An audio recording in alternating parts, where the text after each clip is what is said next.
નમસ્કાર મિત્રો, સ્વાગત છે તમારું અમારી યુટ્યુબ ચેનલમાં। તો મિત્રો, જીએસએસબી એટલે કે ગુજરાત ગૌણ સેવા પસંદગી મંડળ દ્વારા મદદનીશ ગ્રંથપાલની પોસ્ટ પર ભરતી જાહેર કરવામાં આવેલી છે। તો આ ભરતી વિશે તમામ માહિતી આજના વિડીયોમાં મેળવી લઈએ।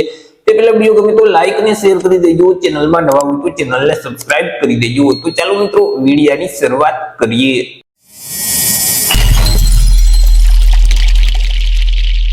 તો મિત્રો, આજે ભરતીનું નોટિફિકેશન છે તે જીએસએસબી એટલે કે ગુજરાત ગૌણ સેવા પસંદગી મંડળ ગાંધીનગર દ્વારા બહાર પાડવામાં આવ્યું છે। જીએસએસબી દ્વારા જે રમત ગમત, યુવા અને સાંસ્કૃતિક પ્રવૃત્તિઓનો જે વિભાગ છે, તો તે વિભાગમાં મદદનીશ ગ્રંથપાલ વર્ગ 3 ની જે જગ્યાઓ ખાલી છે, તો આ જગ્યાઓ સીધી ભરતીથી ભરવા માટે લાયકાત ધરાવતા ઉમેદવાર પાસેથી અરજી ફોર્મ મંગાવવામાં આવેલા છે। તો સૌથી પહેલા વાત કરી લેશું કંઈક અગત્યની તારીખ વિશે।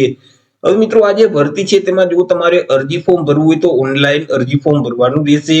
ઓનલાઈન અરજી ફોર્મ છે તે 16/12/2025 બપોરના 2 વાગે શરૂ કરવામાં આવશે। 16/12/2025 થી લઈ અને 30/12/2025 સુધી તમે ઓનલાઈન અરજી ફોર્મ ભરી શકશો।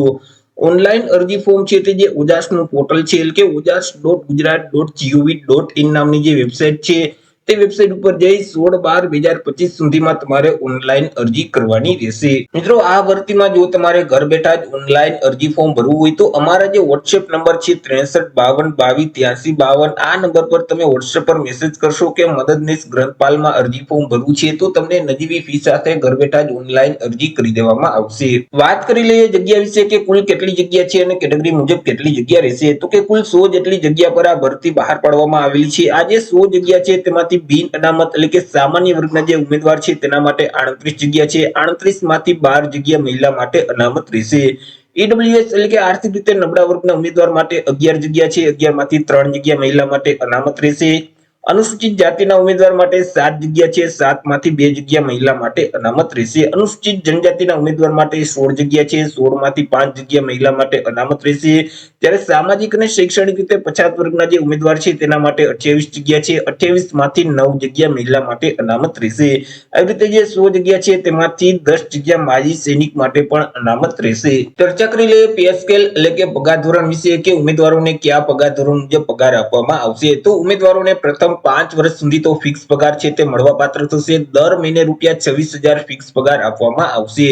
5 વર્ષ પૂરા થઈ જશે એટલે પે મેટ્રિક લેવલ 4 છે તે મુજબ ઉમેદવારોને પગાર આપવામાં આવશે, એટલે કે ₹25,500 થી લઈ અને 81,100 નું જે પગાર ધોરણ છે તે મુજબ ઉમેદવારોને પગાર આપવામાં આવશે। ચર્ચા કરી લઈએ એજ લિમિટ એટલે કે વય મર્યાદા વિશે કે અરજી ફોર્મ ભરવા માટે ઉમેદવારની ઉંમર કેટલી હોવી જોઈએ। તો કે ઉમેદવારોએ અરજી ફોર્મ ભરવાની જે છેલ્લી તારીખ છે 30/12/2025, તો આ તારીખને ધ્યાનમાં રાખી પોતાની ઉંમરની ગણતરી કરવાની રહેશે।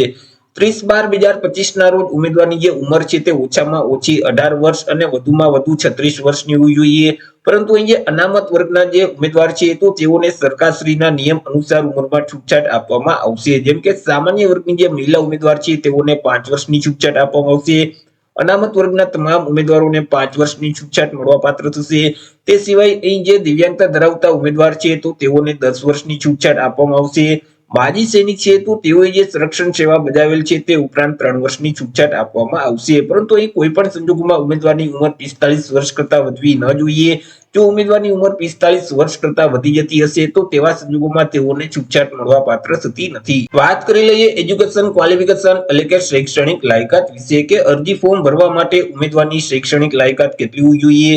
તો કે ઉમેદવારોએ કોઈ પણ સરકાર માન્ય યુનિવર્સિટીમાંથી લાઇબ્રેરી એન્ડ ઇન્ફોર્મેશન સાયન્સ અથવા તો લાઇબ્રેરી સાયન્સમાં બેચલર ડિગ્રી છે તે પાસ કરેલ હોવી જોઈએ।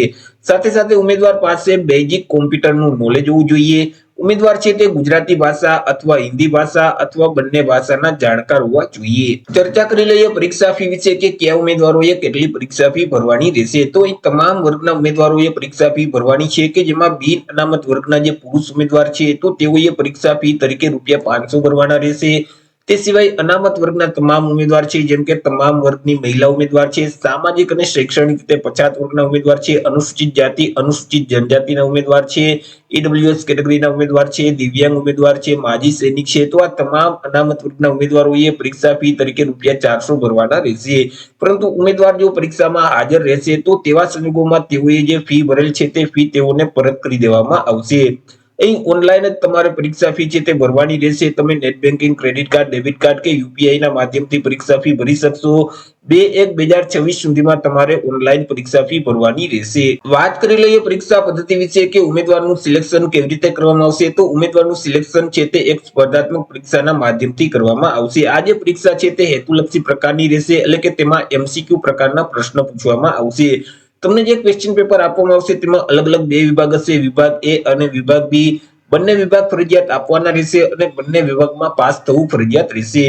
કે જેમાં વિભાગ એ છે તેમાં કુલ 60 એમસીક્યુ પ્રકારના પ્રશ્ન પૂછવામાં આવશે. એક પ્રશ્નનો 1 માર્ક એટલે 60 માર્કનો વિભાગ એ રહેશે કે જેમાં તાર્કિક કસોટીઓ, ડેટા ઇન્ટરપ્રિટેશનને લગતા પ્રશ્ન છે કે રીઝનિંગ પ્રકારના જે દાખલાઓ છે તેવા 30 દાખલાઓ પૂછવામાં આવશે. જ્યારે ગાણિતિક કસોટીઓ એટલે કે ગણિત સંબંધિત જે દાખલાઓ છે તેવા પણ 30 દાખલા પૂછવામાં આવશે. એટલે કે વિભાગ એ માં રીઝનિંગ અને ગણિત સંબંધિત કુલ 60 પ્રશ્ન છે તે પૂછવામાં આવશે. જ્યારે વિભાગ બી છે તેમાં 150 એમસીક્યુ પ્રકારના પ્રશ્ન પૂછવામાં આવશે. એક પ્રશ્નનો 1 માર્ક એટલે 150 માર્કનો વિભાગ બી રહેશે કે જેમાં ભારતનું બંધારણ, વર્તમાન પ્રવાહ, ગુજરાતી અને ઇંગ્લિશ ગ્રામર સંબંધિત 30 પ્રશ્ન પૂછવામાં આવશે.